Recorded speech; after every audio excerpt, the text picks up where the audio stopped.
பெரியவா சரணம். பெரியவா வானொலியின் மாலை நிகழ்ச்சிகள் ஆரம்பமாகின்றன. இன்றைய எமது நிகழ்ச்சிகள் நித்திய குரு பாதுகா பூஜா, ஸ்ரீ ரா கணபதி அவர்கள் எழுதிய புத்தகத்தின் ஒளிவடிவம், ஆன்மீக உரை, மகா பெரியவா மகிமை, உபன்யாசம். பெரியவா சரணம். பெரியவா சரணம். அடுத்த நிகழ்ச்சி நித்திய குரு பாதுகா பூஜை.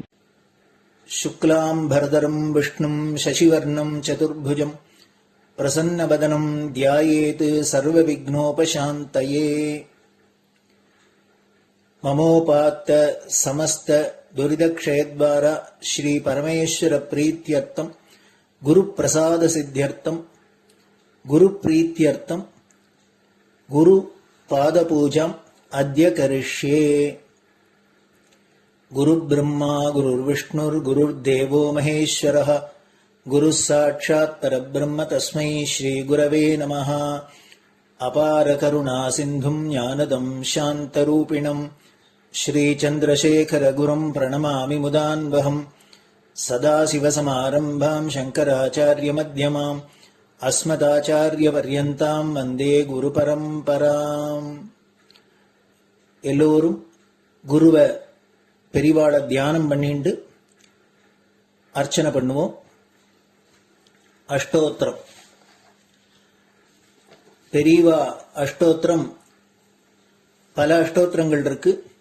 அதுல எளிமையா சுலபமா எது இருக்கோ அதை நான் இப்ப சொல்றேன். எல்லோரும் இதை கேட்டுண்டே திருப்பி சொல்ல முடிஞ்சுவா சொல்லி சொல்லி பெரிவாளுக்கு பாதத்துல ஒவ்வொரு புஷ்பத்தை அர்ச்சனை பண்ணலாம். ओम श्री कांची कामकोटि पीठाधीश्वराय नमः. श्रीमत् चंद्रशेखरेन्द्र सरस्वती गुरुभ्यो नमः. संन्यासाश्रम शिखराय नमः.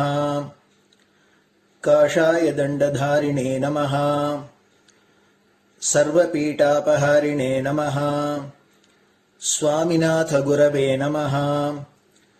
करुणासागराय नमः. जगदाकर्षण शक्तिमते नमः. सर्वचराचर हृदयस्थाय नमः. ओम भक्त परिपालक श्रेष्ठाय नमः. धर्म परिपालकाय नमः. श्री जयेन्द्र सरस्वत्याचार्याय नमः. श्री विजयेन्द्र सरस्वती पूजिताय नमः. शिवशक्ति स्वरूपाय नमः. भक्ताभीष्ट प्रदायकाय नमः. ब्रह्मण्य पोषकाय नमः. ब्रह्म विष्णु शिवैक्य स्वरूपाय नमः. कांची क्षेत्रवासाय नमः. कैलाश शिखरवासाय नमः. स्वधर्म परिपोषकाय नमः. चातुर्वर्ण संरक्षकाय नमः. लोकरक्षण संकल्पाय नमः. ओम ब्रह्मनिष्ठापराय नमः. सर्वपापहराय नमः. धर्मरक्षक संतुष्टाय नमः. भक्तार्पितधन स्वीकर्त्रे नमः. सर्वोपनिषत् सारज्ञाय नमः. सर्वशास्त्रगम्याय नमः. सर्वलोक पितामहाय नमः. भक्ताभीष्ट प्रदायकाय नमः. ब्रह्मण्य पोषकाय नमः. नानाविध पुष्पार्चितपताय नमः. रुद्राक्ष क्रीडधारिणे नमः. भस्मोद्दोलित विग्रहाय नमः. सर्वज्ञाय नमः. सर्वचराचर व्यापकाय नमः. अनेक शिष्य परिपालकाय नमः. मनश्चाञ्चल्य निवर्तकाय नमः. अभयहस्ताय नमः. भयापहाय नमः. यज्ञपुरुषाय नमः. यज्ञानुष्ठान रुचिप्रदाय नमः. यज्ञसम्पन्नाय नमः. यज्ञसहायकाय नमः. यज्ञफलदाय नमः. यज्ञप्रियाय नमः. उपमानरहिताय नमः. स्फटिक तुलसी रुद्राक्ष हारधारिणे नमः. चातुर्वर्ण समदृष्टये नमः. ऋग्यजुस्साम अथर्वणादि चतुर्वेद संरक्षकाय नमः. दक्षिणामूर्तिस्वरूपाय नमः जाग्रत् स्वप्न सुषुप्ति अवस्थातीताय नमः कोटिसूर्यतुल्यतेजोमय शरीराय नमः साधुसङ्गसंरक्षकाय नमः अश्वगज गोपूजा निर्वर्तकाय नमः गुरुपादुकपूजातुरन्तराय नमः कनकाभिषिक्ताय नमः स्वर्णबिल्वदलपूजिताय नमः सर्वजीवमोक्षदाय नमः मूकवाक्ताननिपुणाय नमः नेत्रदीक्षादानाय नमः द्वादशलिङ्गस्थापकाय नमः गानरसप्रियाय नमः ब्रह्मज्ञानोपदेशकाय नमः सकलकलासिद्धिताय नमः चातुर्वर्ण्यपूजिताय नमः अनेकभाषासम्भाषण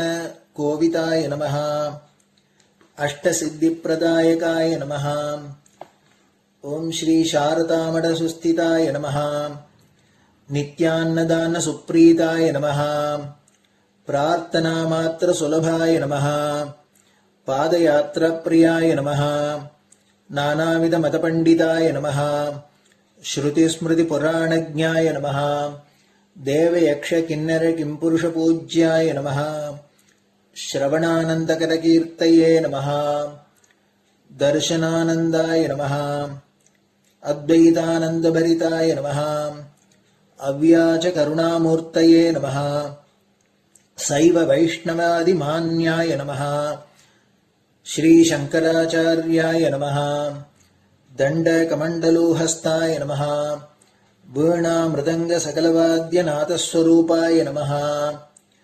रामकथारसिकाय नमः वेदवेदाङ्ग आगमादिसकलकलासतस्प्रवर्तकाय नमः हृदयगुहाशयाय नमः शतरुद्रीयवर्णितस्वरूपाय नमः केदारेश्वरनाथाय नमः अविद्यानाशकाय नमः निष्कामकर्मोपदेशकाय नमः लघुभक्तिमार्गोपदेशकाय नमः लिङ्गस्वरूपाय नमः सालग्रामसूक्ष्मस्वरूपाय नमः कालड्यां शङ्करकीर्तिस्तम्भनिर्माणकर्त्रे नमः जितेन्द्रियाय नमः शरणागतवत्सलाय नमः श्रीशैलशिखरवासाय नमः डमरुकनादविनोदाय नमः वृषभारूढाय नमः दुर्मदनाशकाय नमः आभिचारिकदोषहर्त्रे नमः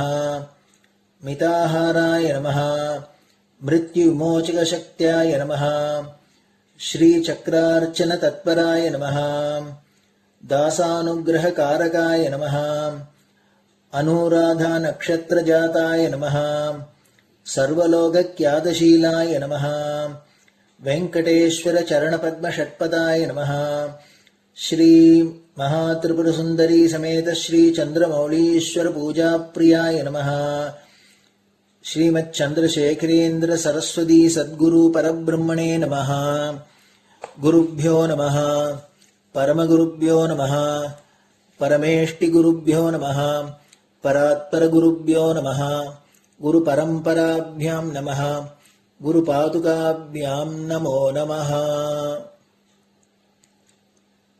அடுத்தது ஊதுபத்தி இருந்தா அதை காமிச்சு தூபம், நெய் தீபம் இருந்தா காமிச்சு அதை நெய் தீபம் தீபம் காமிச்சுட்டு நைவேத்தியம் வெத்தலைப்பாக்கு பழம் இதுலேருந்து ஆரம்பிச்சு அவளுக்கு எது சௌரியமோ அதுபடி நைவேத்தியம் பண்ணலாம். அதுக்கு அடுத்தது கற்பூர ஹாரத்தி பண்ணி எல்லோரும் பிரதட்சிண நமஸ்காரம் பண்ணி பெரியவாள்கிட்ட பிரார்த்தனை பண்ணிண்டு எல்லோரும் க்ஷேமமா இருக்கணும், லோகம் பரம மங்களமா சௌக்கியமா இருக்கணும், எல்லோரும் வியாதி வெக்க இல்லாத ஆயுராரோக்கிய ஐஸ்வர்யத்தோட சாந்தம் அமைதியோட ஞான வைராக்கியத்தோட எல்லோரும் நல்லவர்களாயிருந்து நன்மையை அடையணும்னு பிரார்த்தனை பண்ணி இந்த பூஜையை தினம் செய்யலாம். குரு பிரம்மா குருர் விஷ்ணுர் குருர் தேவோ மகேஸ்வரः குரு சாட்சாத் பரபிரம்ம தஸ்மை ஸ்ரீ குரவே நமஹ. அபார கருணா சிந்தும் ஞானதம் சாந்தரூபிணம் ஸ்ரீ சந்திரசேகர குரும் பிரணமாமி முதான்வகம். சதாசிவசமாரம்பாம் சங்கராச்சாரிய மத்யமாம் அஸ்மதாச்சாரிய பர்யந்தாம் வந்தே குரு பரம்பராம். குரு பாத பூஜை நிறைவடைஞ்சது. பெரியவா சரணம். பெரியவா சரணம். பெரியவா வானொலியில் நேயர்கள் அடுத்து கேட்க இருப்பது ஸ்ரீ ரா கணபதி அவர்கள் எழுதிய புத்தகத்தின் ஒளி வடிவம். அளிப்பவர் ஸ்ரீமதி உமா சங்கர் அவர்கள். தேனினும் இனிய சொல்லான் தீச்சுடர் மேனி கொண்டான் ஊனுயிர்க்குயிரதான ஒன்றினைக் கலந்து நின்றான் ஏனினிக் கவலை நெஞ்சே இன்றுனக் அருள் செய்தான் இஞ்ஞானவான் காமகோட்டி நாதனை நம்புவோமே. ஜெய ஜெய சங்கர, ஹரஹர சங்கர. மகாபிரியவாளின் உபன்யாசங்களை ரா கணபதி அண்ணா தெய்வத்தின் குரல் என்ற பெயரில் 7 பாகங்களாக தொகுத்து அளித்ததின் 6ஆம் பாகத்தின் அடுத்த பகுதி சௌந்தர்ய லகரி. இருட்டை போக்கடிக்கும் கருப்பு. ஒரே ஜெகஜோதி பிரபாகமாக கிரீட்ட வர்ணனையை ஆரம்பித்த ஆச்சாரியாள் அதே ஸ்லோகத்தில் போக போக கூலிங் கிளாஸ் போட்டுக் கொள்வது போல பனிமலை, பனிமதி இவற்றை சொல்லி மழைக்காலத்திலேயே தோன்றும் வானவில்லோடு முடித்தார். அடுத்ததில் முழு மாற்றாக கண்ணங்கரேல் என்றிருக்கும் அம்பாளுடைய கேசபாரத்தை வர்ணிக்கிறார். துனோத் துவாந்தம் ந ஸ்துலித துனோத் துவாந்தம் ந ஸ்துலித தலிதேந்தீவரவனம் கனஸ்னிக்த சுலக்ஷணம் சிகுர நிகுரும்பம் தபசிவே யதீயம் சரைப்யம் சகஜ முபலப்தும் சுமனசோ வசந்தியஸ்மின் மன்யே பலமதன வாட்டி விட்டபினாம். சிவே என்று அவளுடைய பரமமங்கள ஸ்வரூபத்தை சொல்லி கூப்பிடுகிறார். துவாந்தம் துனோது என்றால் இருளை போக்கடிக்கும், இருளை போக்கடிக்கட்டும் என்று அர்த்தம். அதுதான் கிரீட்டத்தை ஏக பிரகாசமானதாக சொல்லியாகிவிட்டதே. இருட்டு எங்கே இருந்து வந்தது? இது வெளியிருட்டு இல்லை, உள்ளிருட்டு. அத்தனை பேரையும் பிடித்தாட்டும் அஜ்ஞானம் என்ற இருட்டு. அவித்யானாம் அந்தஸ்திமிரம் என்ற ஆரம்பத்திலேயே ஸ்லோகம் 3 சொன்ன இருட்டு. துனோத்து துவாந்தம் நகா என்பதில் நகா என்றால் நம்முடைய, நம் எல்லாருடைய அஜ்ஞான இருட்டையும் போக்கட்டும். எல்லாருக்காகவும் ஆச்சாரியால் பிரார்த்தனை பண்ணுகிறார். அவரோ ஞான ஜோதிஷாக இருந்தவர். அஜ்ஞான இருள் அவர் கிட்டேயே வர முடியாது. ஆனாலும் நமக்காக நம்மோடு சேர்ந்து பிரார்த்தனை பண்ணுகிறார்.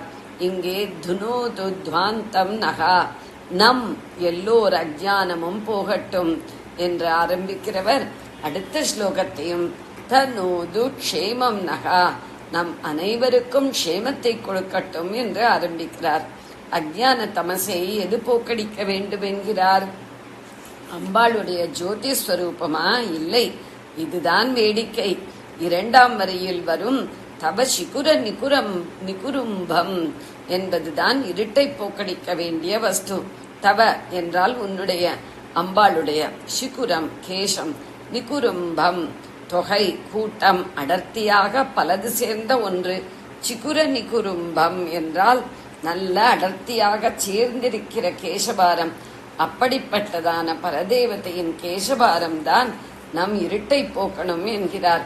கேசமே கருப்பாக இருப்பதல்லவா, அது இருட்டை உண்டு பண்ணத்தானே செய்யும். ஒருவேளை அம்பாள் காலம் தோன்றுவதற்கு முன்பே தோன்றியவளானதால் நல்ல கிழவியாக தலையெல்லாம் ஒரே நரையாய் வெள்ளை வெளையரென்று இருந்து அது இருட்டை போக்கட்டும் என்று நாம் நினைத்தாலும் தப்பு. தேவர்களுக்கு மூப்பு கிடையாது என்பதால் தான் நிர்ஜரர் அஜரர் என்று பெயர். தேவர்களுக்கெல்லாம் சக்கரவர்த்தினியாக இருக்கப்பட்டவளுக்கு எப்படி கிழடி ஏற்படும்? அவளுக்கு மத்தியம வயசுக்கு நடுத்தர பிராயத்துக்கு உள்ள சரீர முதிர்ச்சி கூட இல்லை. லோகத்துக்கெல்லாம் தாயாக இருந்தும் ஒரு கன்னியா குழந்தைக்கு இருக்கிற கோமளமான பால்யமான தேகவாகுதான் அவளுக்கு இருக்கிறது. அகிலாண்ட கோட்டியின்ற அன்னையே பின்னையும் கன்னி என மறை பேசும் ஆனந்த ரூபமயிலே தாயுமான சுவாமிகளின் மலைவளக்காதலி என்கிறார்கள். கன்னி என்று மறை பேசிற்றாம். அதாவது இது வேதம் வைத்த பெயராம். இப்படி சொன்னது ஆதாரத்தோடு தான். வேதத்தில் ஒவ்வொரு தேவதைக்கும் காயத்ரி சொல்கிற போதுதான் சாக்ஷாத் துர்கா பரமேஸ்வரியின் காயத்ரியில் அவளை கன்னியாகுமாரி என்றே சொல்லி இருக்கிறது. அதனால் அவளுடைய கூந்தல் கருப்பாகத்தான் இருக்கும். சந்தேகத்துக்கு இடம் தராமல் இப்படித்தான் இங்கே ஆச்சாரியாலும் வர்ணித்திருக்கிறார். துலித தலித இந்தீவரவனம் என்கிறாரே, இதை தலித இந்தீவர வனதுலிதம் என்று மாற்றிக்கொள்ள வேண்டும். அன்றலர்ந்த கருணைதல் புஷ்பக்காட்டுக்கு சமமானது அவளுடைய கேசபாரம் என்று அர்த்தம். பளபளவென்று கண்ணங்கரையில் என்று இருக்கிறது அம்பாளின் கூந்தல். கனஸ்னிக்த ஸ்லக்ஷ்ணம், கனம் என்றாலும் கார்மேகம் மாதிரி என்று வைத்துக் கொள்ளலாம். கனஷ்யாம் என்று கிருஷ்ணனை சொல்லும் போது கனம் என்றால் கார்மேகம் என்றே அர்த்தம். அல்லது கனம் என்றால் தலைமயிரின் அடர்த்தியை டென்ஸாக இருப்பதை சொல்வதாகவும் வைத்துக் கொள்ளலாம். ஸ்னிக்தம் என்றால் நன்றாக தைலம் போட்டு தேய்த்து பளபளப்பது என்ற அர்த்தம். ஸ்னேகம் ஸ்னேகிதன் என்கிறோமே, அது ஸ்னிக்தாதுவிலிருந்து வந்ததுதான். எண்ணெய் பிசுக்க ஒட்டிக் கொள்கிற மாதிரி சிக்கனை பிடித்தேன் என்றபடி மனசோடு மனசு ஒட்டி இருப்பதுதான் சிநேகிதம். இங்கே சிக்கு பிச்சுக்கு இல்லாமல் அம்பாள் தலைமயிரை தைலம் போட்டு நன்றாக வாரிவிட்டிருப்பதாக அர்த்தம். ஸ்னிக்தம் என்றால் மிருதுவான என்றும் அர்த்தம் பண்ணிக் கொள்ளலாம். அப்புறம் ஸ்லக்ஷணம் என்று இன்னொரு அடைமொழி. ஸ்லக்ஷணம் என்றால் சிடுக்கு கிடுக்கு இல்லாமல் நன்றாக வழவழவென்று இருப்பதாக அர்த்தம். கருணைதல் காடாக பட்டு போல பளபள கருப்பாக அடர்த்தியாக மிருதுவாக வழவழப்பாக இருக்கிறது என்று ஒரு செயினாக வர்ணித்துக் கொண்டே போகிறார். முன் ஸ்லோகத்தில் கிட்டியான தங்க கிரீடத்தை கடினமான வார்த்தைகளால் சொன்னவர் இங்கே துலித லலித தலித இந்தீவரவனம் கனஸ்னிக்த ஸ்லக்ஷ்ணம் என்ற வார்த்தைகளையும் மழமழவென்று சில்க் மாதிரி போட்டிருக்கிறார். அத்வைத வேதாந்த தத்துவவாதியான ஆச்சாரியாள் கவிகளுக்கெல்லாம் கவியாகவும் இருப்பவர். அம்பாளின் கேசத்துக்கு குளிர்ச்சியான கருணைதலின் நிறம், மென்மை முதலியவை மட்டும்தான் உண்டா? இன்னொரு சிறப்பு அம்சமும் உண்டு. அதுவே 3ஆம் வரியில் சொல்கிற சகஜ சௌரபியம், அதாவது இயற்கையான வாசனை. பூ வைத்துக் கொள்ளாமலே சுவாபாவிகமாகவே அம்பாளின் கேசம் திவ்ய பரிமளம் வீசுகிறதாம். அம்பாள் கேசத்துக்கு இயற்கையாக வாசனை கிடையாது என்று நக்கீரர் பிடிவாதமாக சொல்லி ஈஸ்வரன் நெற்றிக்கண்ணை காட்டியும் ஒப்புக்கொள்ள முடியாது என்று ஆட்சேபித்து அந்த அபச்சாரத்தினால் வியாதிக்கு ஆளாகி அப்புறம் திருமுருகாற்றுப்படை பாடி மன்னிப்பு கேட்டுக்கொண்டு ஸ்வஸ்தமானார் என்று நம் பக்கத்தில் பிரசித்தமாக விருத்தாந்தம் இருக்கிறது. ஆச்சாரியாள் நிசந்தேகமாக சகஜ சௌரபியம், சகஜமாகவே இயற்கையாகவே சுகந்தம் பொருந்தியது என்று சொல்லிவிட்டார். திரையம்பக மந்திரத்தில் சுகந்தி என்று ஈஸ்வரனுக்கே பேர் சொல்லி இருக்கிறது. சௌந்தர்யலகரி தொடர்பு நிறைய உள்ள மலைக்கோட்டை கோவிலில் தேவி சுகந்திதான். சுகந்த குந்தளாம்பிகை, குந்தளம் என்றாலும் கேசபாரம் தான். இப்போதும் சில இடங்களில் அம்பாள் பூஜை உபாசனை நன்றாக சித்தித்து அவள் ஆவிர்பாவம் தெரிகிற போது ஒரே தாழம்பு வாசனை வந்தது என்றுதான் சொல்ல கேட்கிறோம். இப்படிப்பட்ட ஸ்வயமாகவே பரிமளமுள்ள கேசத்தில் இந்திரனுடைய நந்தவனத்து புஷ்பங்களையும் சூட்டிக் கொண்டிருக்கிறாள். முதல் ஸ்லோகத்தில் இந்திர தனுசை கிரீடத்தில் பார்த்தோம். இப்போது அவனுடைய உத்தியானவனத்து புஷ்பங்களை கேசத்தில் பார்க்கிறோம். பலமதனன் என்றால் பலாசுரன் என்பவனை அழித்த இந்திரன். பலமதன வாட்டி இந்திரனுடைய தோட்டம். வாட்டி விடப்பினாம் என்றால் அந்த தோட்டத்து மரங்களுடைய, விடபம் என்றால் மரம். சுமனசகா என்று 3ஆம் வரியில் வருவதை இங்கே சேர்க்க வேண்டும். சுமனஸ் என்றால் பொதுப்படையாக தோன்றும் அர்த்தம் நல்ல மனமுள்ளவர் என்பது. குறிப்பாக சுமனஸ் என்பது தேவஜாத்தியை குறிக்கும். புஷ்பத்துக்கும் சுமனஸ் என்று பெயர். எப்படி ஒரு நல்ல மனஸ் தன்னால் மலர்ந்து ஒரு பிரயோஜனமும் எதிர்பார்க்காமல் அன்பை பரப்புகிறதோ, அப்படி புஷ்பமானது மலர்ந்து நல்லவர் கெட்டவர் என்ற பேதம் பாராமல் எல்லாருக்கும் மனம் பரப்புவதால் இப்படி பேர். இங்கே பலமதன வாட்டி விடப்பினாம் சுமனசகா என்று சேர்த்து தேவேந்திரனுடைய தோட்டமான நந்தவனத்தில் இருக்கும் மந்தாரம், பாரிஜாத்தம் முதலான விருட்சங்களின் புஷ்பங்கள் என்று பொருள் கொள்ள வேண்டும். அம்பாள் கேசத்திற்கேதான் தன்னால் வாசனை இருக்கே, எதற்கு இந்த புஷ்பங்களை சூட்டிக் கொள்ள வேண்டும்? வாசனைக்காக இல்லாமல் பூசரம் பார்க்க அழகா இருக்கே என்று அதற்காக வைத்துக் கொண்டிருக்கிறாளா? சில பேர் பார்வையில் கோளாறு இல்லாமலே அழகுக்காக மூக்கு கண்ணாடி போட்டுக் கொள்கிறார்களாமே, அப்படி இவள் பூ வைத்துக் கொண்டிருக்கிறாளா? அதெல்லாம் இல்லை. இவள் ஆசைப்பட்டு வைத்துக் கொள்ளவே இல்லை. அந்த புஷ்பங்கள் தான் ஆசைப்பட்டு இவளுடைய கேசபாரத்தை வந்தடைந்திருக்கின்றன. அவற்றுக்கு என்ன ஆசை? யதீயம் சௌரபியம் சகஜம் உபலப்தும். இதுதான் தேவலோகத்து பூக்களின் ஆசை. யதீயம் கேசத்துடைய சௌரபியம் சகஜம் இயற்கை மனத்தை உபலப்தும் கிட்ட இருந்து தாங்களும் அடைய வேண்டும் என்று. இதுதான் புஷ்பங்களின் ஆசை. லபத்தும் என்றால் அடைய. எங்கேயோ இருந்து கொண்டு வாசனை பிடித்து மட்டும் அடையாமல் அன்போடு பக்கத்தில் போய் கேசபாரத்திலேயே இருந்து கொண்டு அடைய ஆசைப்பட்டதைத்தான் லபத்தும் என்று மட்டும் சொல்லாமல் உபலப்தும் என்று 2 எழுத்தை சேர்த்து தெரிவித்திருக்கிறார். வசந்தி அஸ்மின் என்று கடைசி வரியில் வருகிறது. வசந்தியஸ்மின் என்று வருவதை இப்படி பிரித்து கொள்ள வேண்டும். அதாவது அம்பாளுடைய கேசத்தின் இயற்கை மனத்தை நன்றாக அதிலேயே வசித்து தாங்களும் பெற வேண்டும் என்பதற்காகவே தேவேந்திரவனத்து புஷ்பங்கள் அதிலே குடியிருக்கின்றன. அஸ்மின் அதில் கேசபாரத்தில் வசந்தி வசிக்கின்றன. மன்யே என்றால் நினைக்கிறேன். இப்படி நான் நினைக்கிறேன் என்று அர்த்தம். பூலோகத்து புஷ்பங்களான மல்லி, மனோரஞ்சிதம் முதலானவற்றின் வாசனையையும் காலில் கட்டி அடிக்கிறார். தேவலோகத்து புஷ்பங்களும் அம்பாளுடைய கேசத்தின் சகஜமான சுகந்தத்தை பெற விரும்பி அவளுடைய கூந்தலில் புஷ்ப சரங்களாக வந்து உட்கார்ந்து கொண்டு அழகு செய்கின்றன. அவை அவள் கேசத்துக்கு மனமூட்டவில்லை. அவளுடைய கேசத்தின் மனத்தை அவை தங்களுக்கு பெற்றுக்கொள்ளவே அதில் குடியேறி இருக்கின்றன. இப்படிப்பட்ட கேசம் நம் மன இருட்டை போக்கட்டும் என்கிறார். தான் கருப்பாக இருந்து கொண்டே நம் மனக்கருமையை போக்க வல்லது அது. சுமனஸ்கள் அதில் வந்து வசித்து மேலும் உத்கர்ஷத்தை அடைகின்றன என்பதால் நல்ல மனமுள்ள எல்லோருடைய தியானத்துக்கும் அது ஆசிரியம் என்று ஏற்படுகிறது. கிருஷ்ணகர்ணாமிருதத்தில் நீலோபி நீர்த்திர தமகா பிரதீபகா, கிருஷ்ணன் தானே கருப்பாக இருந்தாலும் அஜ்ஞான இருட்டை போக்கும் தீபமாக இருக்கிறான். 72வது ஸ்லோகம் என்று வருகிறது. அந்த மாதிரிதான் இதுவும்.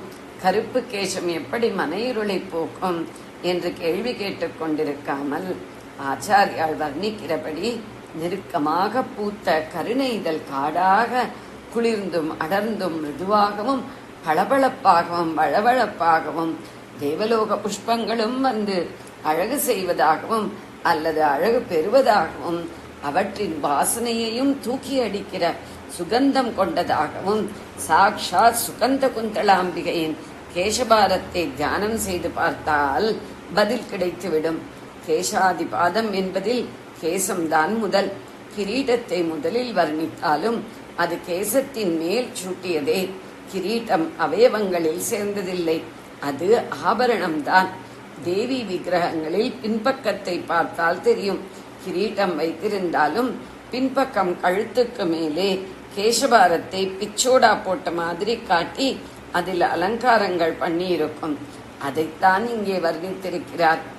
குந்தள நாயகி, திருக்குழல் நாயகி, பிரமர குந்தளாம்பாள், வண்டார் குழலியம்மை, நீலகுந்தளாம்பிகை, கருந்தாள் குழலி, புஷ்பகுந்தளாம்பாள், பூங்குழலம்மை, அஞ்சன குந்தளாம்பாள், மைவார் குழலி, சுகந்த குந்தளாம்பிகை, மட்டுவார் குழலி அம்மை என்றிப்படி கேச விசேஷத்தை வைத்தே அநேக க்ஷேத்திரங்களில் அம்பாளுக்கு பேர் ஏற்பட்டிருக்கிறது.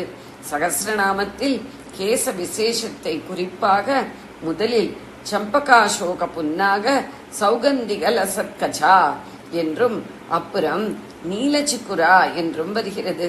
முதல் பேருக்கு சம்பகம், அசோகம், புன்னாகம், சௌகந்திகம் ஆகிய புஷ்பங்கள் விளங்கும் கேசத்தை உடையவள் என்று அர்த்தம். நீலச்சிக்குரா என்றால் கருங்குழலி.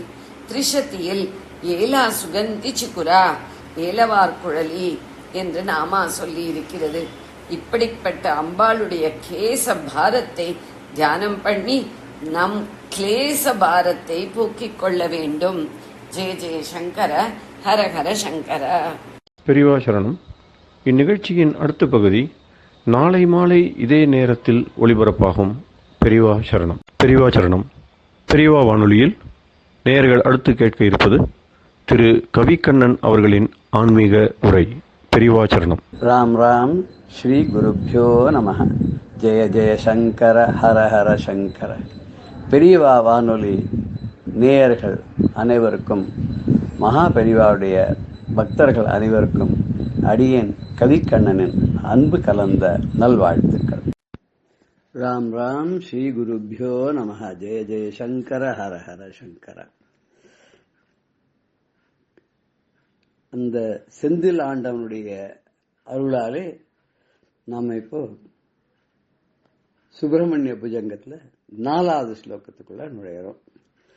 ஆச்சாரியால் இந்த ஸ்லோகத்துல என்ன சொல்றாருன்னா, யதா சந்நிதானம் கதா மானவாமி பவாம்போதி பாரம் கதாஸ்தே ததைவ இதி வ்யஞ்சயன் சிந்து தீரேய ஆஸ்தே அமீடே பவித்ரம் பராசக்தி புத்திரம் அப்படிங்கிறது. யதா சந்நிதானம் கதா மானவா மே பவாம்போதி பாரம் கதாஸ்தே ததைவ இதி வ்யஞ்சயன் சிந்து தூரே ய ஆஸ்தே தமிழே பவித்ரம் பராசக்தி புத்திரம். இந்த ஸ்லோகத்தை கொஞ்சம் போலீஸ் ஆர்டர்ல பார்த்தோம்னா, யதா மானவாக மே சந்நிதானம் கதா ததைவ தே பவாம்போதி பாரம் கதா இதி வியஞ்சயன் யஹ சிந்து துயிரே ஆஸ்தே பராசக்தி புத்திரம் பவித்ரம் தம் மீடே அப்படின்னு ப்ரோஸ் ஆடுறது. இதுல என்ன சொல்ல வர்றார் அப்படின்னாக்க, எதா எப்போது மானவாக இந்த மனிதராக பிறந்தவர்கள் எல்லோரும் மே சந்நிதானம் என்னுடைய சன்னிதானத்துக்கு, நான் இருக்கக்கூடிய இடத்துக்கு, என்னுடைய சந்நிதிக்கு கதா வந்து அடைந்தார்களோ, நான் வசிக்கக்கூடிய என்னுடைய இடத்திற்கு, வாசஸ்தலத்திற்கு எப்போது இந்த மனிதர்கள் மனுடர்கள் வந்து அடைகிறார்களோ, ததைவ அப்பவே, ததாயேவ அது ததைவ அப்பவே தே அவர்கள் பவ அம்போதி பாரம் கதாக. பாரம்னா கரை. எதனுடைய கரை? அம்போதி பாரம், பெரிய கடல், சம்சார கடல். பவ அம்போதி வினை பயனால் ஏற்பட்ட சம்சார கடலில் மூழ்கி இருக்கக்கூடிய இந்த மாணவர்கள் எல்லாம் தன்னுடைய சந்நிதியை அடைந்த உடனேயே அவர்களுக்கு எல்லா விதமான கஷ்டங்களும் போயிடுது. அக்கறையை அடைந்தவர்களாக ஆகிறார்கள். ஏன்னா நான் அக்கறையோடு அவளை காப்பாத்துறதுனால அவளை நான் கரையை சேர்த்து விடுறேன் அப்படிங்கிறார். எப்படி சொல்றாருன்னா, இதி வியஞ்சயன் சிந்து தீரே ஆஸ்தி.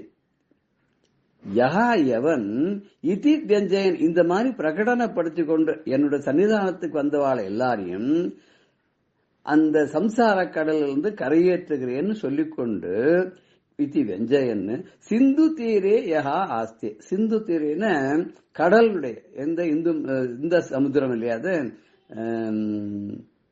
பெரிய கடல், பெங்காள விரிகுடா கடல் தான் சொல்ல, அதனுடைய எண்டில் தான் இருக்கு இந்த செந்தில் ஆண்டவனுடைய திருச்செந்தூர். அந்த கரையில நின்று கொண்டு கடலை பார்த்து கொண்டே நின்று கொண்டு இது மாதிரி பிரகடனப்படுத்துறாராம். என்ன பிரகடனப்படுத்துறார்? என்னுடைய சந்நிதிக்கு வந்த எல்லா மானிடர்களுடைய பவ வினைகளை எல்லாம் நான் தீர்த்து அக்கறையில் சேர்த்து விடுகிறேன். அப்படி சொல்லக்கூடிய பராசக்தி புத்திரம் பவித்திரம் பாவனனான தூய்மையான அந்த பராசக்தியினுடைய பிள்ளையான அந்த சண்முகனானவன், அந்த சண்முகனான தம் அவனை ஈடே நான் துதிக்கின்றேன். எவ்வளவு அழகா ஒரு நமக்கு ஒரு குழு கொடுக்கிறார் பார்த்தீங்களா? அந்த செந்தில் ஆண்டவனுடைய பாதத்துல போய் சரண் அடைஞ்சிட்டோம்னா, அவன் இருக்கிற சந்நிதியில போய் நம்ம வணங்கி தொழுதோம்னா, நம்மள தாண்ட முடியாத பவசாகரத்தை ரொம்ப சுலபமாக தாண்ட வச்சு அக்கறை என்று சொல்லக்கூடிய அவன் கரையில் தானே நின்று இருக்கான். அந்த செந்தில் ஆண்டவன் தன்னுடைய பாதமனும் கரையில சேர்த்துக் கொள்கிறான். இத சிம்பாலிக்கா கடற்கரையில நின்று அந்த பக்கம் பார்த்து சொல்றானா, இந்த கடலை பார்த்து சொல்றான்னு பவசாகரத்துல மூழ்கி இருக்கக்கூடிய மானிடர்களை பார்த்து சொல்ற மாதிரி இருக்குன்னு ஆச்சாரியார் சொல்றார். அப்படி நின்று கொண்டு பிரகடனப்படுத்தக்கூடிய அந்த சண்முகனை, பராசக்தியினுடைய பிள்ளையாக இருக்கக்கூடியவனை, அந்த பராசக்தியே தன்னுடைய சக்தியை எல்லாம் ஒரு வேலாயுதமாக ஆக்கி அந்த முருகனுக்கு சூரசிம்ஹாரம் கொடுத்தாலும் அதை கையில வச்சுட்டு இருக்கான். அதனால்தான் அந்த செந்தில் ஆண்டவனுக்கு சக்திதரன் கூட பேரு. சக்தியை தன் கையிலேயே வச்சுட்டு இருக்கான். சக்திய உடம்புலயே பாதி வச்சுட்டு இருக்கார் அவ அப்பா. இவன் என்ன பண்றான்னா அந்த சக்திய வேலா தன்னுடைய அம்மாவை தன்னுடைய கையிலேயே வச்சுட்டு இருக்கான். அந்த வேலையை நம்பினோருக்கு எந்த கவலையும் கிடையாது.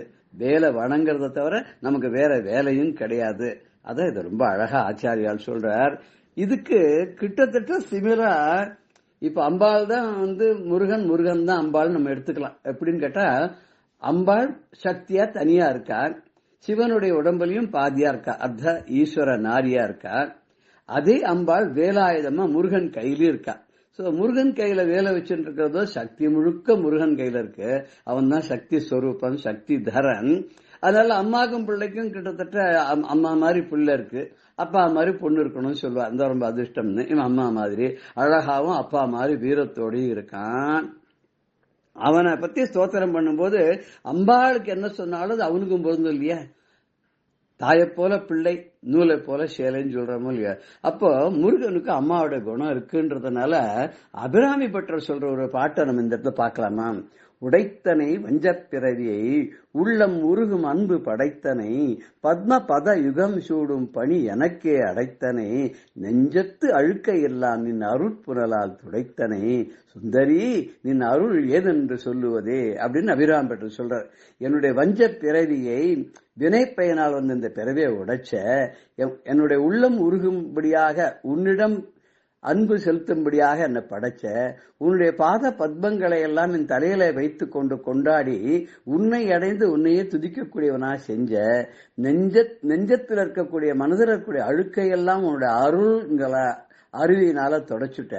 உன்னோட அருளை நான் என்னன்னு சொல்லுவேன் அப்படிங்கல.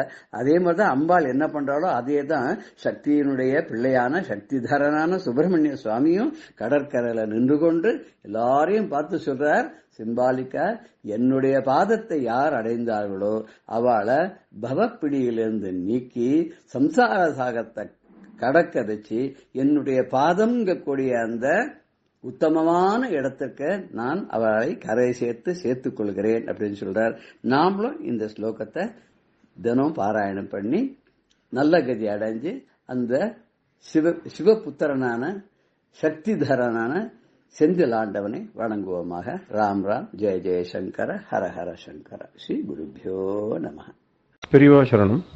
இந்நிகழ்ச்சியின் அடுத்த பகுதி நாளை மாலை இதே நேரத்தில் ஒளிபரப்பாகும்.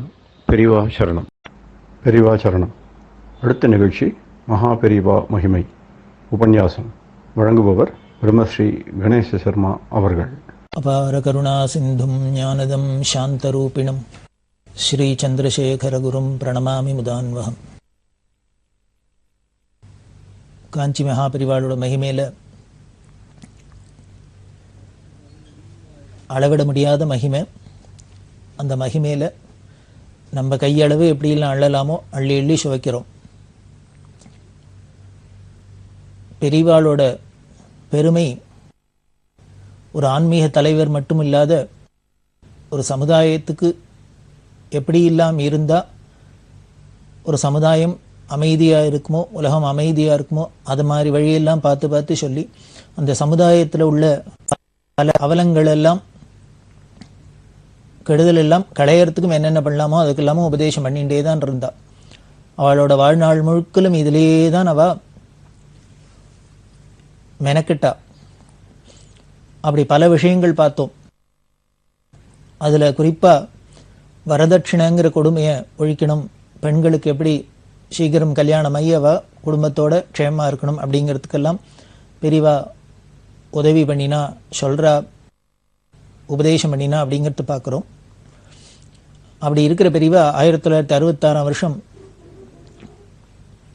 மார்ச் மாதம் 15ஆம் தேதியிலேருந்து 19ஆம் தேதி வரைக்கும் சென்னையில் வெஸ்மாம்பலத்தில் அயோத்தியா மண்டபத்தில் இருந்தா.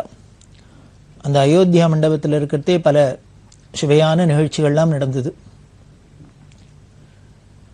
அப்போது அரசாங்கத்தில் ஒரு முக்கியமான ஒரு அரசு ஆணை வந்தது. அது என்ன அப்படின்னா, பள்ளிக்கூடத்தில் எஜுகேஷனில் மும்மொழி திட்டம் அப்படின்னு இருந்தது. 3 லாங்குவேஜ். ஃபர்ஸ்ட் லாங்குவேஜ் அவளுக்கு தாய்மொழி, செகண்ட் லாங்குவேஜ் இங்கிலீஷ், தேர்ட் லாங்குவேஜாக 3வது மொழியாக சமஸ்கிருதமோ இல்லது ஹிந்தி, இது ரெண்டுத்துக்குள்ளே எதையான ஒன்று செலக்ட் பண்ணிக்கலாம். இப்படி 3 மொழி படிக்கணும் அப்படிங்கிற ஒரு சட்டம் இருந்தது. அதை அந்த 66 அரசாணை மூலியமாக என்ன பண்ணால் 3 மொழி திட்டம் அப்படிங்கிறத கொள்கையை மாற்றி 2 மொழி திட்டமாக வச்சுருந்தா. அதாவது சமஸ்கிருதத்தையும் ஹிந்தியும் எடுத்தா. ஏன் எடுத்தா? நமது சனாதன மதத்துக்கு போராத காலம்தான் அப்படின்னு சொல்லலாம். நம்ம சனாதன மதத்துக்கு முக்கியமாக நமது பாரத கலாச்சாரம் எந்த அடிப்படையில் இருக்குது அப்படின்னா, அதில் பார்த்தீங்கன்னா எல்லா லிட்ரேச்சரும், பிராச்சீனமான லிட்ரேச்சர் எல்லாம் வேதத்திலேருந்து ஆரம்பித்து பல விஷயங்கள்லாம் சமஸ்கிருத மொழியிலேயே இருக்குது. இந்த மொழிக்கு பேரே சமஸ்கிருதம் அப்படின்னா நன்னா பண்ணப்பட்டது. மற்ற லாங்குவேஜஸ் எல்லாமே இதுலேருந்து வந்தது தான். எல்லா மொழிகளுக்கும் தாய் அப்படின்னு உலக ரெக்கார்டுலேயே அப்படி தான் இருக்குது. இந்த சமஸ்கிருதத்தோட சாயல் இல்லாத எந்த லாங்குவேஜுமே இல்லை. ஆச்சரியமாக இருக்கும். இன்னும் இங்கிலீஷ் முதலான மேல்நாட்டு லாங்குவேஜ் எல்லாம் பார்க்குறோம். இந்த இங்கிலீஷ் முதலான மேல்நாட்டு லாங்குவேஜ் எல்லாம் கூட இந்த சமஸ்கிருதம் எப்படி அப்பட்டமாக கலந்துருக்கு அப்படிங்கிறதெல்லாம் பார்க்குறோம். இப்படி எல்லா மொழிக்கும் தாயாக இருக்கிறது இந்த சமஸ்கிருதம். அதனாலேயே இது தேவ பாஷை அப்படின்லாம் சொல்லப்படுறது. அதாவது மனுஷலோகத்தில், தேவலோகத்தில், எல்லா லோகத்திலையும் பேசப்படக்கூடிய ஒரே லாங்குவேஜ் இந்த சமஸ்கிருதம். இந்த சமஸ்கிருதத்தில் நமது கலாச்சாரத்துக்கு உண்டான எல்லா லிட்ரேச்சரும் எல்லாம் இருந்தது. ஆனால் அரசாங்கம் அந்த சமஸ்கிருத லாங்குவேஜை எடுத்துட்டா பள்ளிக்கூடத்துலேருந்து. அது ஒரு பெரிய நஷ்டம். அதாவது பார்த்தீங்கன்னா இந்து மதத்தில் ஹிந்துஸாக இருக்கிறவாளுக்கு பல பேருக்கு என்ன, குறிப்பாக குழந்தைகளுக்கு எல்லாருக்குமே அந்த மதத்தை பற்றின சம்பந்தமான நூல்களோ மத கோட்பாடோ அதில் உள்ள விஷயங்களோ ஒன்றுமே தெரியாது இருக்கு. காரணம் லாங்குவேஜே இல்லாத போயிடுத்து. எல்லாம் சமஸ்கிருதத்தில் இருக்குது. அந்த லாங்குவேஜை நாம் படித்து தெரிஞ்சுக்காதனால அதில் உள்ள விஷயங்களையும் நாம் படித்து தெரிஞ்சுக்க முடியாது போயிடுது. அதனாலே மதத்துக்கும் நமக்கும் சம்பந்தம் இல்லாத போயிடுது. இதைத்தான் எதிர்பார்த்துருக்கா. இதை மொழியெல்லாம் ஒழிக்கிறவாள்லாம் இது மாதிரிலாம் விஷயத்தை தான் எதிர்பார்த்து பண்ணியிருக்கா. அதனால் இந்த சமஸ்கிருதம்ங்கிற லாங்குவேஜ் போயிட்டதுனால நமக்கு மத சம்பந்தமான எந்த ஒரு விஷயத்தையோ, மத சம்பந்தம்னே இல்லை, நமக்கு எல்லா லிட்ரேச்சருமே அதில் இருந்ததுனால அதை ஒன்றும் புரிஞ்சுக்க முடியாது போயிடுது. அப்படி சமஸ்கிருதம் எடுத்துட்டதுனால ஹிந்தியும் எடுத்துட்டா. இந்தி எதிர்ப்பு அப்படின்னு தமிழ்நாட்டில் என்ன விட்டா ஹிந்தியும் எடுத்துட்டா. இந்த 2 லாங்குவேஜும் எடுத்ததுனால அந்த 2 லாங்குவேஜையும் போதிக்கிறதுக்குன்னு ஆசிரியர்கள்லாம் இருந்தாலே, சமஸ்கிருத பண்டிட்ஸ், ஹிந்தி பண்டிட்ஸ் எல்லாம் இருந்தாலே, இவ எல்லாருக்கும் வேலைக்கு ஒரு ஆபத்து வந்துருத்து. ஸ்கூலில் சமஸ்கிருதம் சொல்லித்தர போகிறதில்ல, இனிமேல் சமஸ்கிருதங்கிற லாங்குவேஜ் கிடையாது, ஹிந்திங்கிற லாங்குவேஜே கிடையாதுன்னா அப்புறம் அதை சொல்லித்தரத்துக்கு டீச்சர்ஸ்லாம் என்ன பண்ண போகிறது? அவளை வச்சுன்னு என்ன பண்ணுறது? அதனால் இந்த ஹிந்தி பண்டிட்ஸ், சான்ஸ்கிரிட் பண்டிட்ஸ்க்கெல்லாம் வேலை இழக்கிற ஒரு பெரிய அபாயம் ஏற்பட்டது. அதில் என்ன பண்ணினா, ரொம்ப சீனியராக இருந்த பண்டிட்ஸ் எல்லாம் மட்டும் வேறு ஏதானும் வேலைக்கு அவளை டிரான்ஸ்ஃபர் பண்ண, பள்ளிக்கூடத்திலேயே வேறு ஏதானும் ஒரு உத்தியோகத்தை கொடுக்கறது. ரொம்ப ஜூனியர்ஸாக இருக்கிறவளுக்கெல்லாம் எல்லாரையும் வீட்டுக்கு அனுப்புறது அப்படின்னு ஒரு பெரிய ஒரு கொடுமை நடந்தது. அதில் பாதிக்கப்பட்டவரில் ஒருத்தர் அடையப்பலம் ராமகிருஷ்ண தீட்சிதர் அப்படிங்கிறவர். இவர் அடையப்பலம் ராமகிருஷ்ண தீட்சிதர் இன்னும் காஞ்சிபுரத்தில் இருக்கார். அப்பைய தீட்சிதர் அப்படின்னு பெரிய மகான், அவரோட வம்சத்தில் வந்தவர். இவர் சான்ஸ்கிரிட் பண்டிட்டா இருந்தார். சென்னையில் ஒரு ஹை ஸ்கூலில் சம்ஸ்கிருத கிளாஸ் எடுத்திருந்தார். உபாத்தியாயராக இருந்திருந்தார்.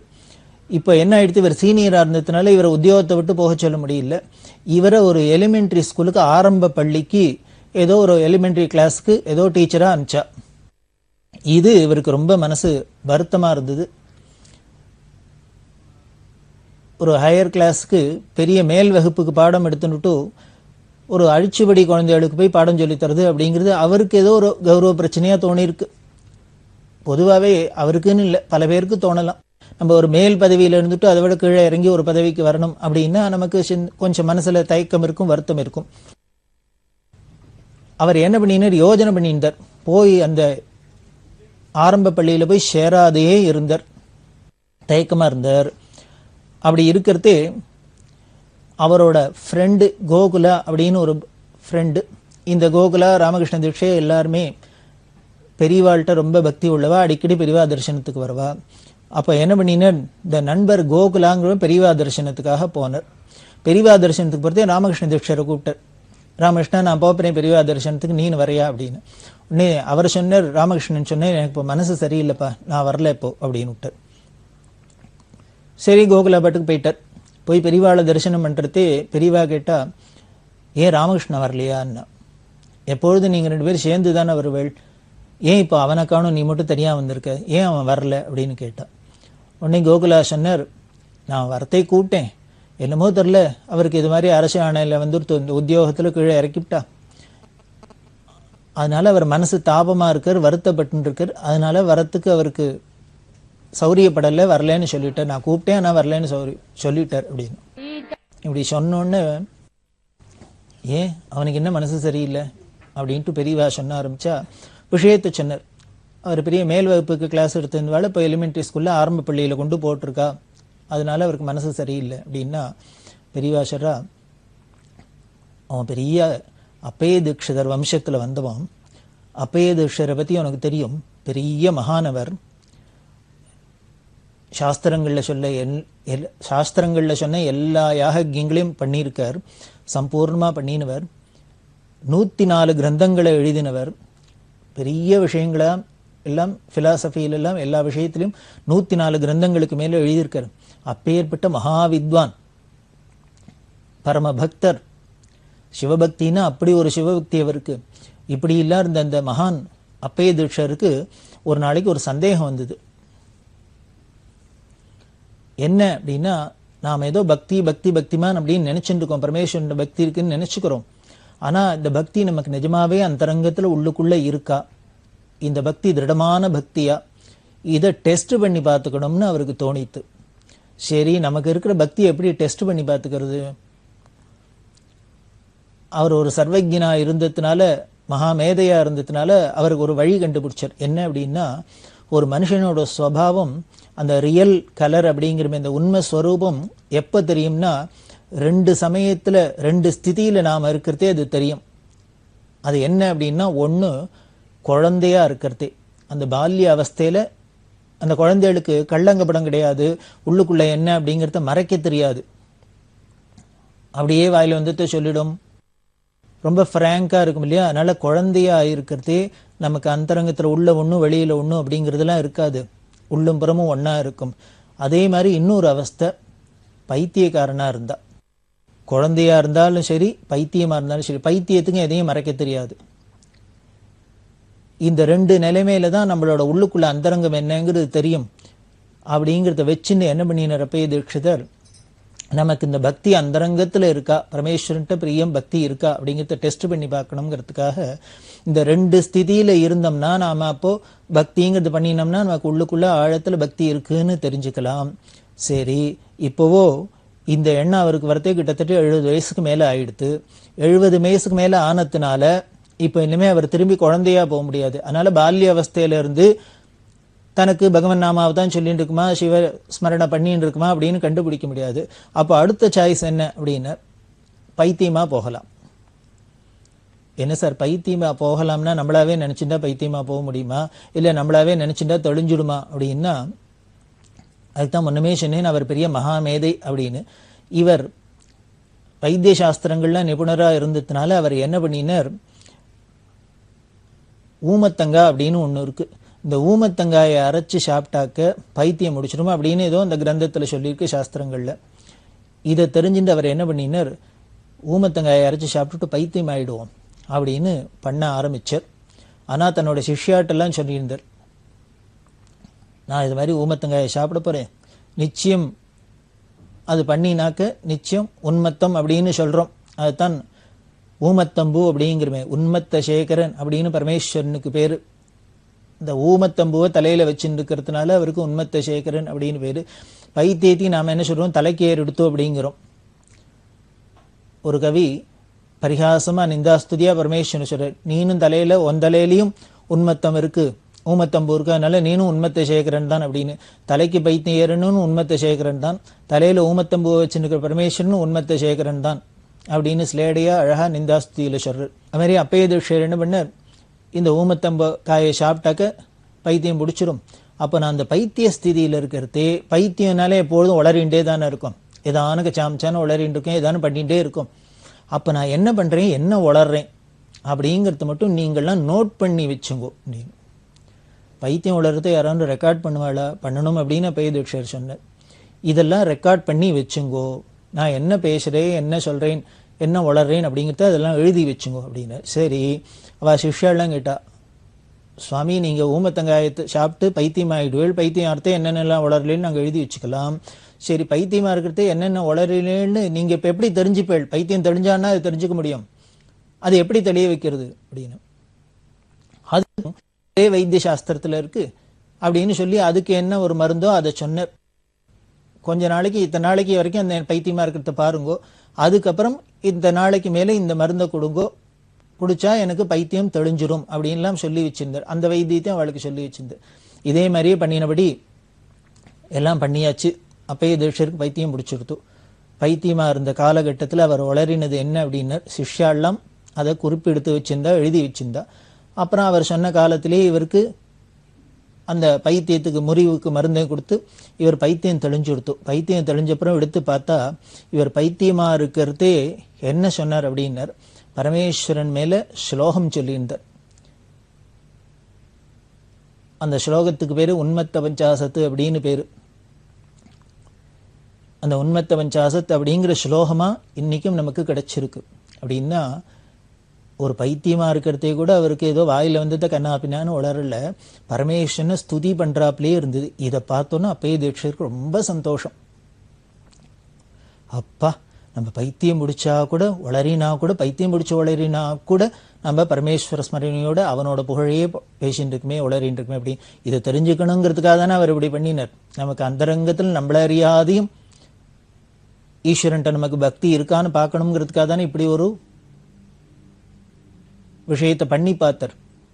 அதை பார்த்தோன்னா அவருக்கு பரம சந்தோஷமா இருந்தது. இந்த கதையெல்லாம் கோகுலாட்ட பிரிவா சொல்லி, அந்த அப்பைய தீட்சர் வம்சத்தில் வந்த அந்த ராமகிருஷ்ணன், அந்த அப்பைய தீட்சிதர் கூட தனக்கு பக்தி இருக்கா என்னங்கிறத பார்க்கறதுக்கு குழந்தையா இருந்து பார்த்தாக்க சந்தோஷமா இருக்கும். ஆனால் அவருக்கு குழந்தையா போக முடியல, குழந்தையா ஆக முடியல, அதனால பைத்தியமானார். ஆனால் அவர் வம்சத்தில் வந்த இந்த ராமகிருஷ்ணனுக்கோ அந்த குழந்தைகளோடையே பழகிற பாக்கியம் கிடைச்சிருக்கு. இவர் பெரிய வித்வானா இருந்தா, வாத்தியாரா இருந்தா, மேல் வகுப்பு கிடைத்தாதான் கௌரவமா? ஏன் கீழே இருக்கிற அரிச்சவடியில் உள்ள குழந்தைகளுக்கு சொல்லித்தரக்கூடாதா? சொல்லி கொடுத்தா அது என்ன கௌரவ குறைச்சலா அப்படின்னு பெரியவா சொன்னா, அப்பயே தீட்சிதரா இருந்தா ரொம்ப சந்தோஷப்பட்டிருப்பார். குழந்தைகளா கலந்து பழகிறாப்புல நமக்கு ஒரு சந்தர்ப்பம் கிடைச்சிருக்கே அப்படின்னு அவர் சந்தோஷப்பட்டுப்பார். அவர் வம்சத்துல வந்து அவனுக்கு இந்த பாக்கியம் கிடைச்சிருக்கு, அவ தீட்சிதருக்கு அப்பயே தீட்சிதர் கிடைக்காத பாக்கியம் இவனுக்கு கிடைச்சிருக்கு, அவன்கிட்ட போய் சொல்லு, உடனே அந்த ஆரம்ப பள்ளியில இருக்கிற குழந்தைகளுக்கு பாடம் சொல்லி கொடுக்கறதுக்கு அவனை போய் டியூட்டியில ஜாயின் பண்ண சொல்லு அப்படின்னு.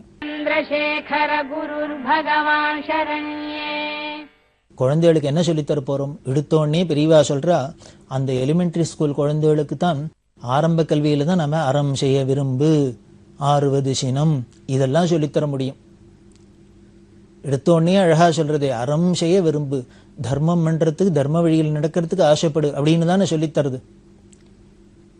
கோவத்தை அடக்கு, இதெல்லாம் வரிசையாக சொல்லித்தருது.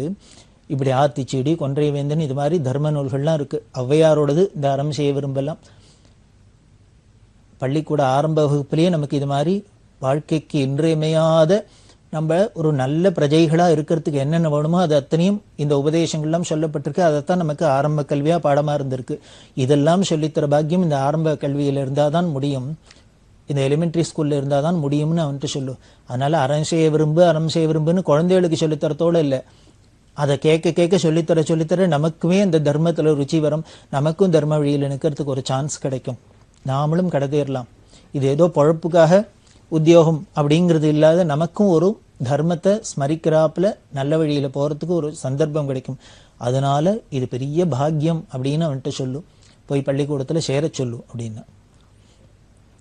ஔவையார் அப்படின்னோன்னு ஞாபகம் வருது. ஔவையார்ட்ட பெரியவாளுக்கு அப்படி ஒரு பக்தி, அந்த அம்மா மேலே அப்படி ஒரு பக்தி.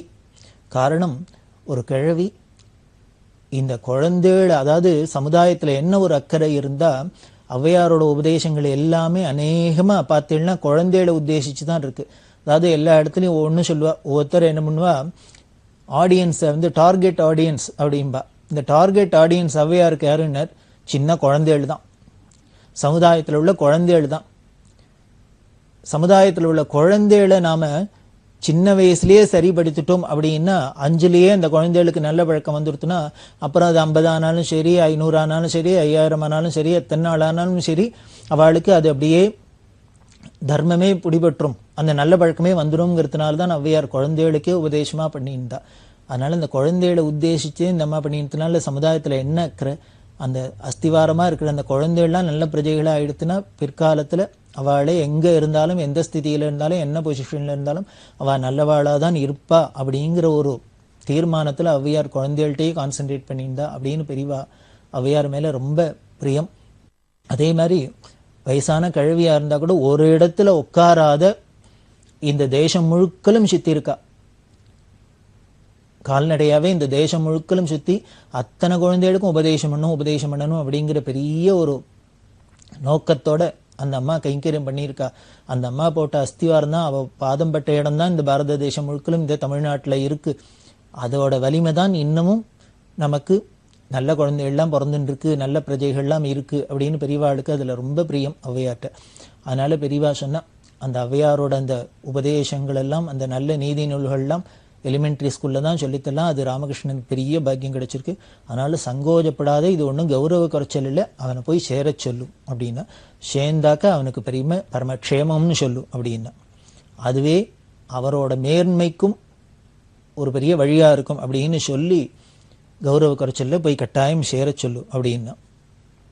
இந்த கோகுலா வந்து ராமகிருஷ்ணன்ட்ட சொன்னார், இந்த நடந்த விஷயங்கள்லாம் சொன்னார். ராமகிருஷ்ண திருஷ்யருக்கு ரொம்ப மனசு அப்படியே உருகித்து, என்ன ஒரு அக்கறை பாரு பெரியவாளுக்கு. அதாவது ராமகிருஷ்ணன் அப்படிங்கிற ஒரு தனி ஒரு வியக்திகிட்டையும் என்ன ஒரு பிரியம், அன்பு. அதே மாதிரி இந்த சமுதாயத்து மேலேயும், சமுதாயத்தில் உள்ள ஜனங்கள் மேலேயும், அந்த இளைஞர்கள் மேலேயும், குழந்தைகள் மேலேயும் பெரியவாளுக்கு என்ன ஒரு அக்கறை அப்படின்னு சொல்லி பெரியவா உத்தரவை சிறமேற்கொண்டு போய் இவர் எலிமெண்ட்ரி ஸ்கூலில் சேர்ந்தார்.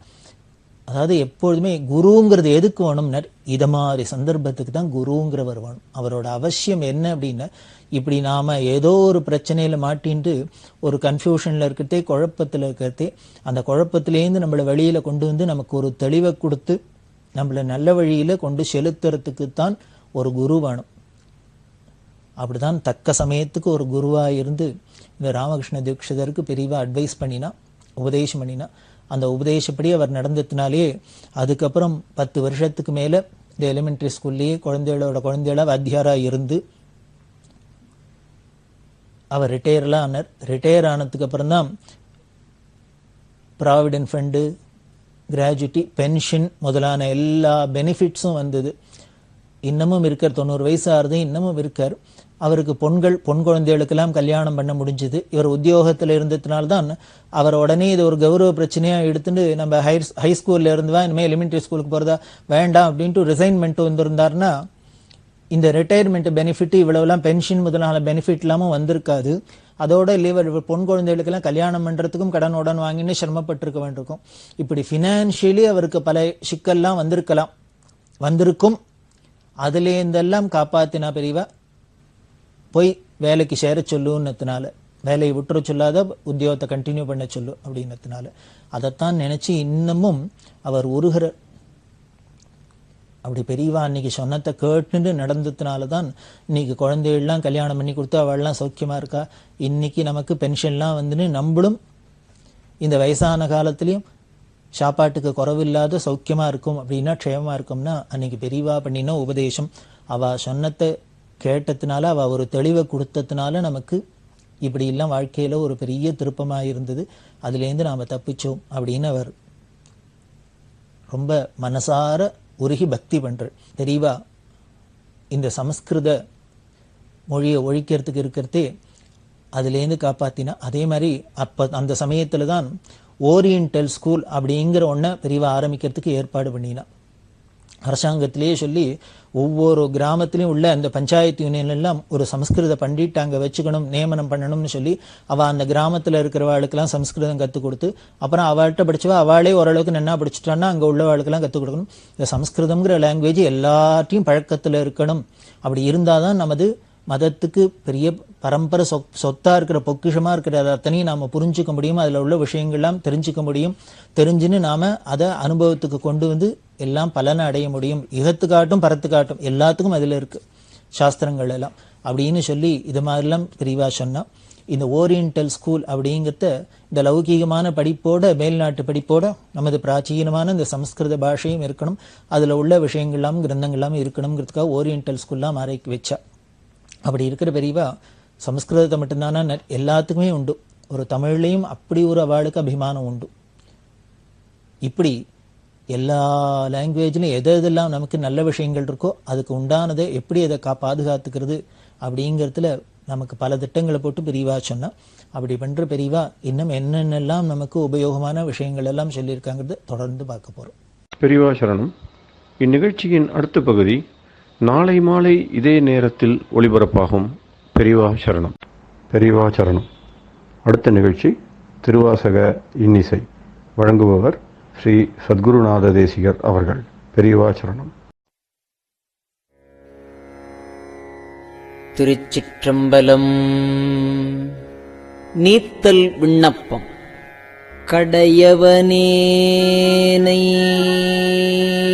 கருணையினால் கலந்து ஆண்டு கொண்ட விடையவனே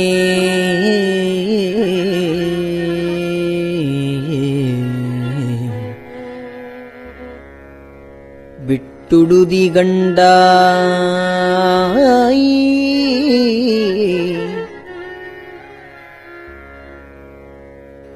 கலந்து ஆண்டு கொண்ட விடையவனே விட்டுடுதி கண்டாய்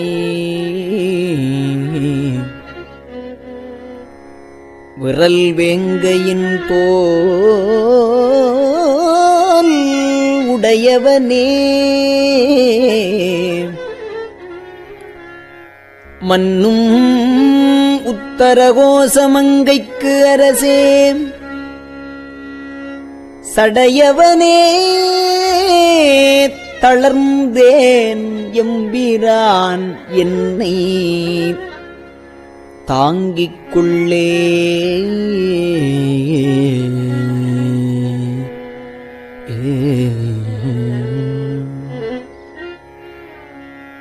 கொள்ளேர் பிளவு அகலா தடங்குங்கையற் கொவ்வை செவ்வாய் விள்ளேன் எனினும் விடுதி கண்டாய்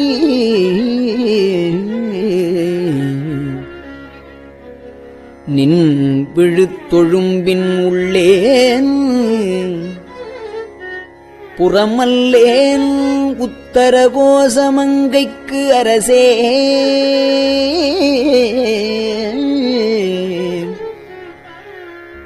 கள்ளேன்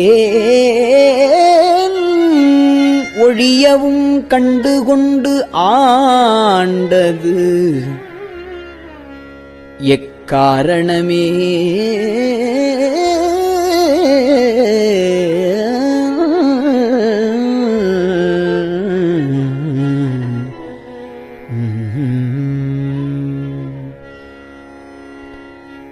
காருரு கண்ணியர் ஐம்புலன் ஆற்றங்கரை மரமாய் வேறுருவேனை விடுதி கண்டாய் விளங்கு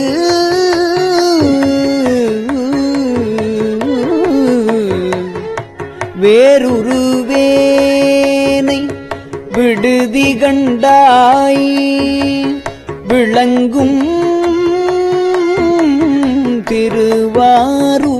திருவாரூர் ஊர் உறைவாய் மன்னும் உத்தரகோச மங்கைக்கு அரசே வாருரு பூன் முலையாள் பங்க உத்தரகோச மங்கைக்கு அரசே வாருரு பூன் முலையாள் பங்க என்னை வளர்ப்பவனே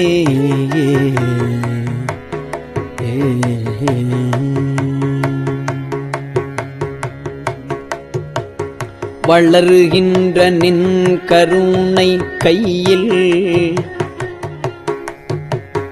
வாங்கவும் நீங்கி இப்பால் மிளிர்கின்ற என்னை விடுதி கண்டாய் வெண்மதி கொழுந்து ஒன்று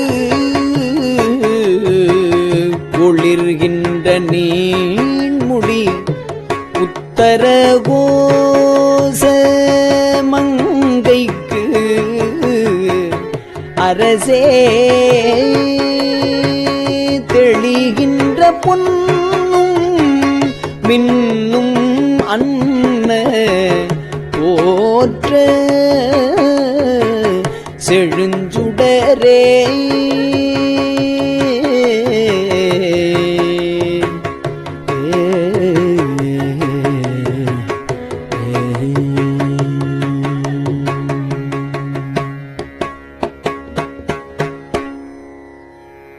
செழிகின்ற தீ புகுவிட்டிலில் சின்மொழியாரில்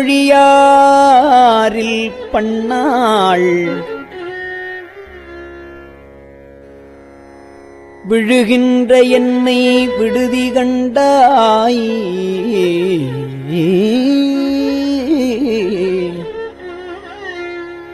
சின்மொழியாரில் பண்ணாள் விழுகின்ற என்னை விடுதி கண்டாய் வெறிவாய் அருகால் உழுகின்ற பூமுடி உத்தரகோசமங்கைக்கு அரசே வழி நின்று நின்னருளார்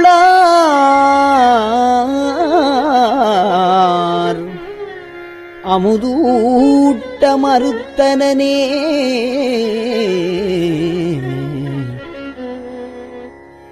மறுத்தனன் யான் உன் அருள் அறியாமையின் என் மணியே வெறுத்து என்னை நீ விட்டுடுதி கண்டாய் வினையின் தொகுதி ஒருத்து என்னை ஆண்டுகொள் உத்தரகோசமங்கைக்கு அரசே பொறுப்பரன்றே பெரியோர் சிறு நாய்கள் தம் பொய்யினையே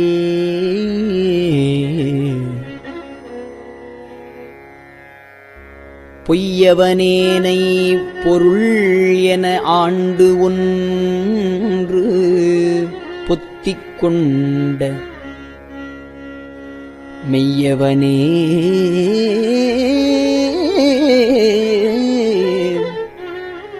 விட்டுடுதி கண்டாய் விடமுன் மிடற்று மையவனே விடம் உன் மிடற்று மையவனே மன்னும் உத்தரகோசமங்கைக்கு அரசே செய்யவனே சிவனே சிறியேன்பவம் தீர்ப்பவனே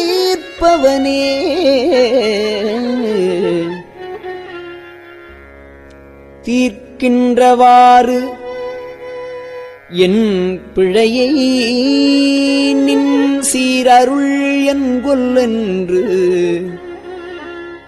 வேர்க்கின்ற என்னை விடுதி கண்டாய்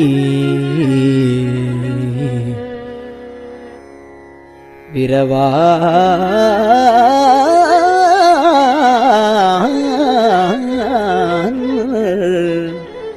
விரவாறு வெறுவ ஆர்க்கின்றதார் விடை உத்தரகோசமங்கைக்கு அரசே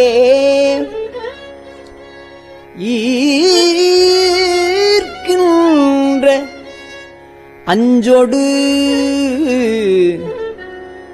அச்சம் வினையேனை இருதலையே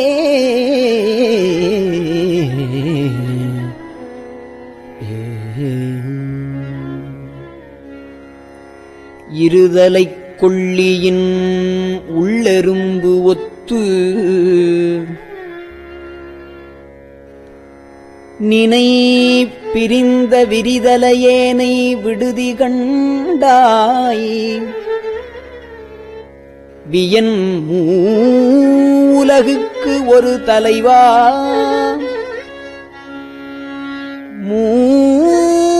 மூலகுக்கு ஒரு தலைவா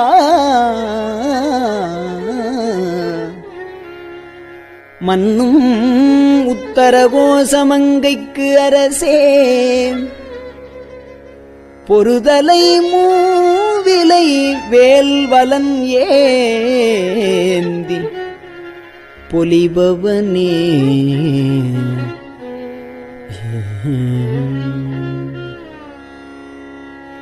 பொலிகின்ற நின் தாள் புகுத பெற்று ஆக்கையை போக்கப் பெற்று மெலிகின்ற என்னை விடுதி கண்டாய் அழிதேர் விளரி ஒலி நின்ற பூங்கொழில் உத்தரகோச மங்கைக்கு அரசே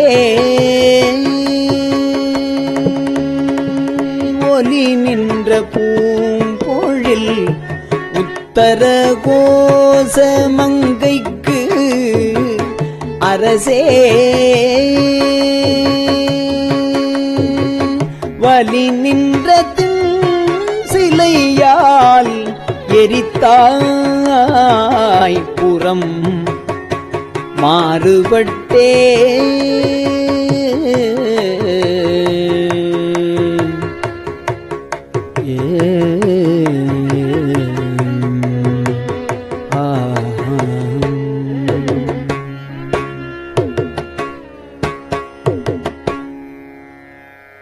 திருச்சிற்றம்பலம். பெரியவா சரணம். இந்நிகழ்ச்சியின் அடுத்த பகுதி நாளை மாலை இதே நேரத்தில் ஒளிபரப்பாகும். பெரியவா சரணம். பெரியவா சரணம். பெரியவா வானொலியின் இன்றைய நிகழ்ச்சிகளின் நிறைவாக திருப்பொன்னூசல் வழங்குபவர் சத்குருநாத தேசிகர் அவர்கள். பெரியவா சரணம். திருச்சிற்றம்பலம். திருப்பொன்னூசல்.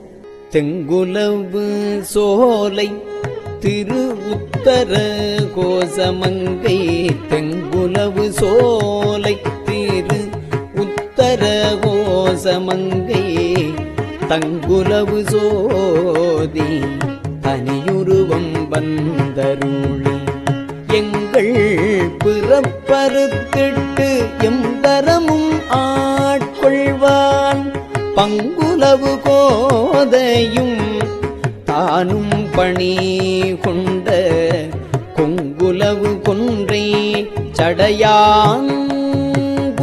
பரவி பொங்குலவு பூன்முலையே பொன்னூசலாடாமோ பொங்குலவு கொன்றை சடையாங்குணம் பரவி பொங்குலவு பூன்முலையே பொன்னூசலாடாமோ பொங்குலவு பூன்முலையே பொன்னூசல் ஆடாமோ.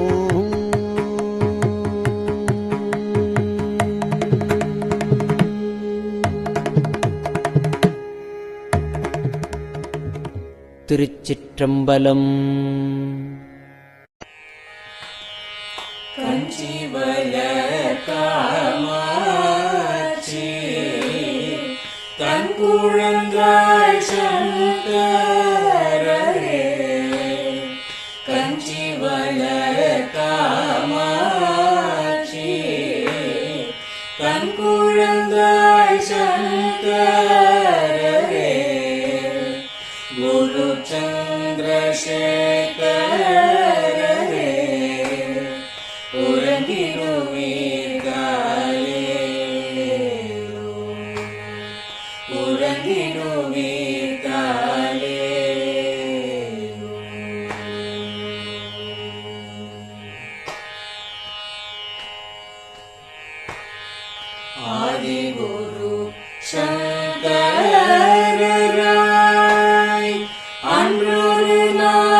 பெரியவாசரணம். பெரியவா வானொலியின் மாலை நிகழ்ச்சிகள் இத்துடன் நிறைவடைகின்றன. எமது அடுத்த ஒளிபரப்பு நாளை காலை இந்திய நேரப்படி 6 மணிக்கு துவங்கும். பெரியவாசரணம்.